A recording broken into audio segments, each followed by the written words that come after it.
নমস্কার এভরিওয়ান, সবাইকে ওয়েলকাম করছি নতুন একটি রেসিপি দেখার জন্য। আশা করি আপনারা সবাই ভালো আছেন।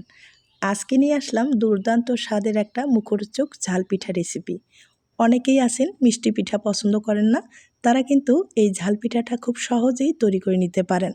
তাছাড়া কোনো রকম ছাঁচের দরকার হবে না, খুব সহজ পদ্ধতিতে তৈরি করা যাবে। আর এই পিঠাটা কিন্তু দীর্ঘদিন পর্যন্ত সংরক্ষণ করা যাবে। যেমন অনেকেই আছেন দেশের বাইরে থাকেন, আপনারা চাইলে এই পিঠাগুলো কিন্তু তৈরি করার পরে ভেজে নেওয়ার পরে আপনাদের প্রিয়জনের কাছে পাঠিয়ে দিতে পারেন। এবার চলুন কথা না বাড়িয়ে রেসিপিটি শুরু করা যাক, আশা করি ভালো লাগবে। প্রথমে চালের গুঁড়োর একটা ডো তৈরি করে নেব। আর কড়াইয়ে পরিমাণ মতো জল ব্যবহার করলাম। এবার স্বাদ মতো লবণ ব্যবহার করতে হবে।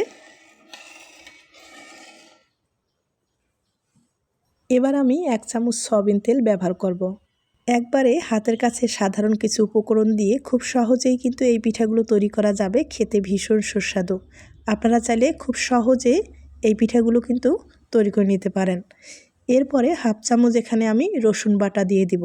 রসুনের ফ্লেভারটা খুব ভালো আসে, অবশ্যই কিন্তু এই পিঠায় ব্যবহার করার একটু চেষ্টা করবেন। আর সামান্য পরিমাণে আমি একটু আদার পেস্ট দিয়ে দিলাম। তবে আদার পেস্টটা আপনারা চাইলে ব্যবহার করতেও পারেন অথবা নাও করতে পারেন, কোনো সমস্যা নেই। তবে সামান্য পরিমাণে এই পিঠায় রসুনের একটু পেস্ট ব্যবহার করবেন, দেখবেন খেতে খুব ভালো লাগবে। সব কিছু খুব ভালোভাবে মিশিয়ে নিলাম। এবার জলটাকে পরিপূর্ণভাবে বলক নিয়ে আসতে হবে। যখন জলটা ভালোভাবে বলক আসবে এই পর্যায়ে এখানে আমি 1/2 চামচ আস্ত জিরা ব্যবহার করলাম। আর জিরার পরিমাণটা আপনারা কম বেশি করে ব্যবহার করতে পারেন, কোনো সমস্যা নেই। জিরাটা দেওয়ার পরে জলটা দেখতেই পাচ্ছেন একটু চেঞ্জ হয়ে গেছে, কোনো সমস্যা নেই। আর জলটা ফুটানোর পরে এখন কিন্তু এখানে চালের গুঁড়ো ব্যবহার করব। চালের গুঁড়ো প্রায় 200 গ্রামের মতো ব্যবহার করব। আর হ্যাঁ, আপনাদের যদি হাতের কাছে চালের গুঁড়ো না থাকে সেক্ষেত্রে কিন্তু আটা অথবা ময়দা ব্যবহার করতে পারেন। আর আটা ময়দার যে পিঠাগুলো একটু মুসমুসে কম হবে, তবে খেতে ভালোই লাগবে।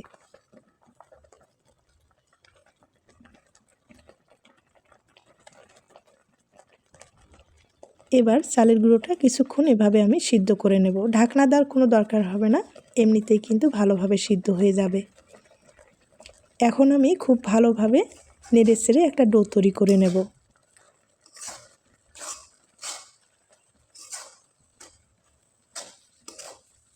তবে যেহেতু এই পিঠাটা একটু মুখরোচক বা ঝাল ঝাল পিঠাটা হলে খেতে ভালো লাগবে, আমি কিন্তু এখানে শুকনো মরিচ ছোট ছোট করে কেটে নিলাম আর এভাবে দিয়ে দিব। তাহলে পিঠার সৌন্দর্যটাও কিন্তু একটু বৃদ্ধি পাবে, তাছাড়া খেতেও ভালো লাগবে। আর আপনারা চাইলে কিন্তু মরিচের গুঁড়োটা ব্যবহার করতে পারেন, আমি মরিচের গুঁড়োটা ব্যবহার করলাম না। আর এখন খুব ভালোভাবে নেড়েচেড়ে ডোটাকে আমি তৈরি করে নেব।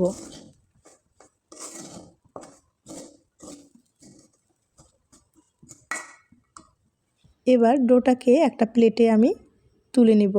আর যেহেতু চালের গুঁড়োর ডো একটু গরম অবস্থায় কিন্তু ভালোভাবে মথে নিতে হবে। আর অনেকটাই যেহেতু গরম রয়েছে, আমি একটা গ্লাসের সাহায্যে কিছুক্ষণ এভাবে মথে নেওয়ার পরে এবার হাত দিয়ে খুব ভালোভাবে ডোটাকে তৈরি করে নেব। যত ভালোভাবে ডোটাকে তৈরি করতে পারেন ততটাই পিঠার ডিজাইনটা ভালো আসবে, দেখতে ভালো লাগবে।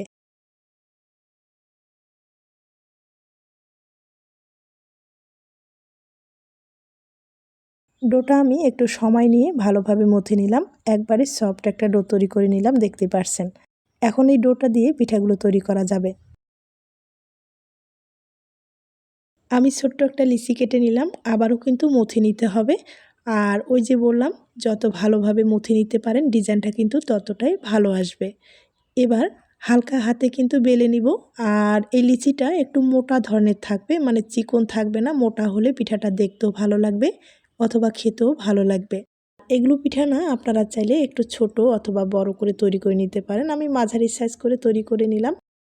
এবার একটা স্টিলের গ্লাসের সাহায্যে গোল করে কেটে নিলাম। আপনাদের হাতে কুকি কাটার থাকলে কুকি কাটার দিয়ে কেটে নিতে পারেন অথবা প্লাস্টিকের যে ঢাকনাগুলো আছে সেগুলো ব্যবহার করেও কেটে নিতে পারেন। আর এই পিঠাগুলো আপনারা চাইলে কিন্তু একটু বড় অথবা ছোট করে তৈরি করে নিতে পারেন। আমি মাঝারি সাইজ করে তৈরি করে নিচ্ছি। আর ডিজাইনটা যেহেতু তৈরি করতে হবে একটু মাঝারি সাইজ হলে না দেখতে ভালো লাগবে।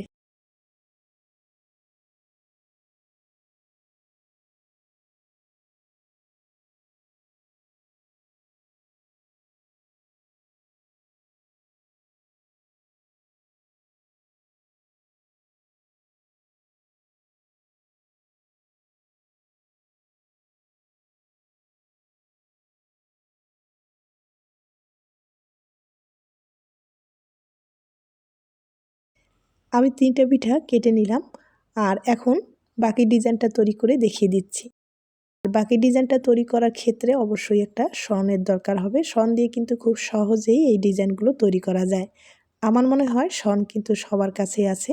আপনারা চাইলে খুব কম সময়ে ঝামেলা ছাড়া এই ডিজাইনগুলো তৈরি করে নিতে পারেন।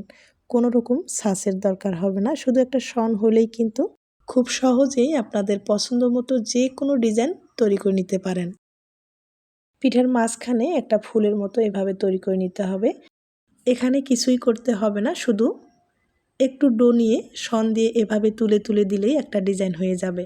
দেখতে পাচ্ছেন কতটা সহজভাবে এই ডিজাইনগুলো তৈরি করা যায়।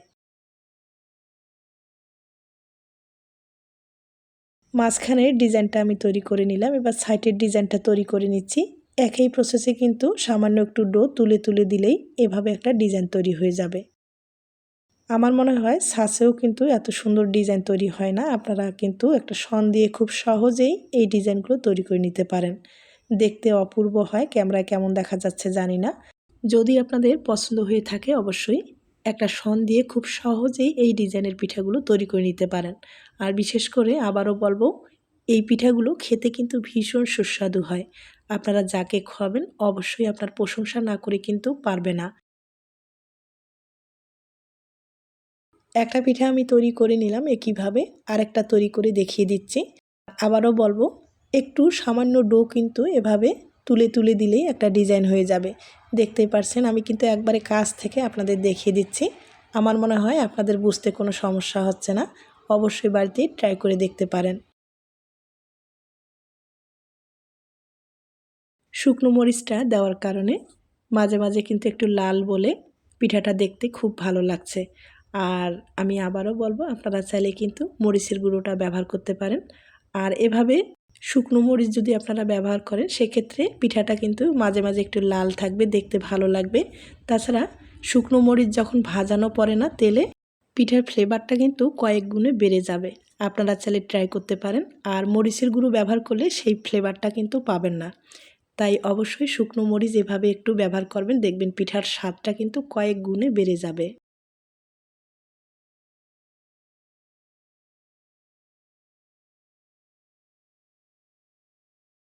এই মুখরোচক পিঠাগুলো তৈরি করতে বেশি সময় লাগবে না, একবারে কম সময়ে আপনারা অনেকগুলো পিঠা তৈরি করতে পারবেন।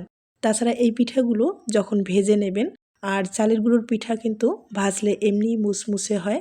তাছাড়া এই পিঠাগুলো আপনারা 2 সপ্তাহ পর্যন্ত যদি ভেজে নেওয়ার পরে রেখে দেন, রেখে দিয়ে খান, সেক্ষেত্রে কিন্তু মুসমুসে যে ভাবটা সেটা রয়ে যাবে।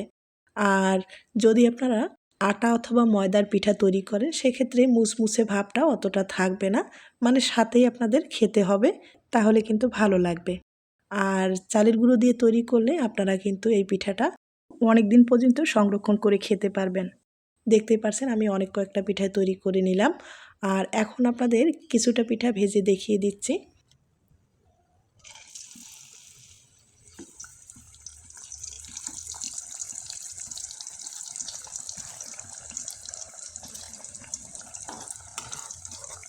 এই পিঠাগুলো কিন্তু তেলে দেওয়ার সাথে উল্টে পাল্টে দেওয়া যাবে না, আর না হলে ডিজাইনটা কিন্তু নষ্ট হয়ে যেতে পারে। যখন দেখবেন এক পাশে কিছুটা হয়ে গেছে, এরপরে উল্টে দিতে হবে।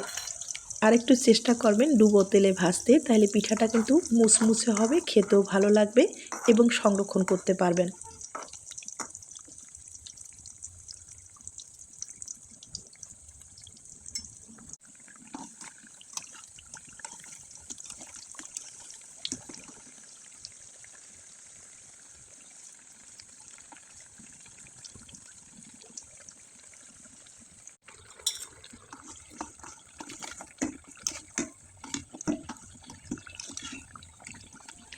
পিঠেগুলো একটু সময় নিয়ে একবারে মুসমুসে করে ভেজে নিলাম, দেখতে পাচ্ছেন কালারটাও কিন্তু ভালো এসেছে।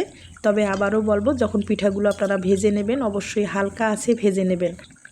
আর হালকা আঁচে ভাজলে, একটু সময় নিয়ে ভাজলে পিঠার ভিতরটা সহ কিন্তু মুসমুসে থাকবে, খেতেও ভালো লাগবে, আপনারা অনেক দিন পর্যন্ত সংরক্ষণ করে খেতে পারবেন।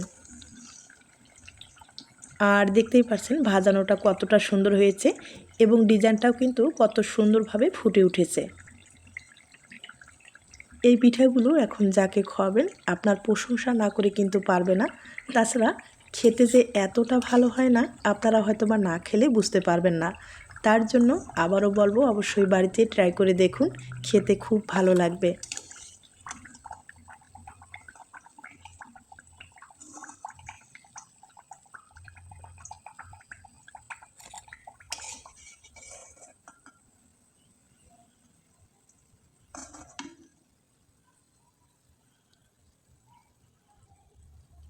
একইভাবে বাকি পিঠাগুলো আমি ভেজে নিব।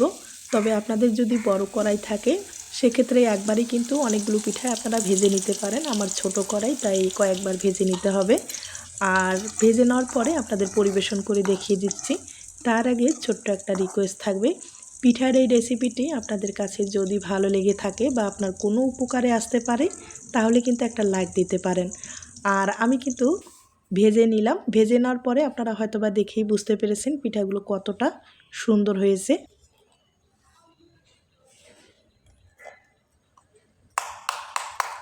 শব্দ শুনে হয়তোবা বুঝতেই পেরেছেন পিঠাগুলো কতটা মুচমুচে হয়েছে।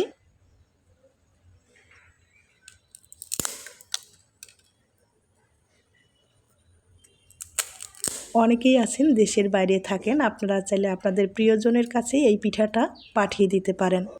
তাছাড়া অনেকেই আছে মিষ্টি পিঠা খেতে চায় না, এই ঝাল পিঠাটা তৈরি করে আপনারা দিতে পারেন। একবার হলেও অবশ্যই বাড়িতে ট্রাই করে দেখুন। আজ এ পর্যন্ত, নতুন কোনো রেসিপির সাথে আবার দেখা হবে। সবাই ভালো থাকবেন, সুস্থ থাকবেন এবং নিরাপদে থাকবেন।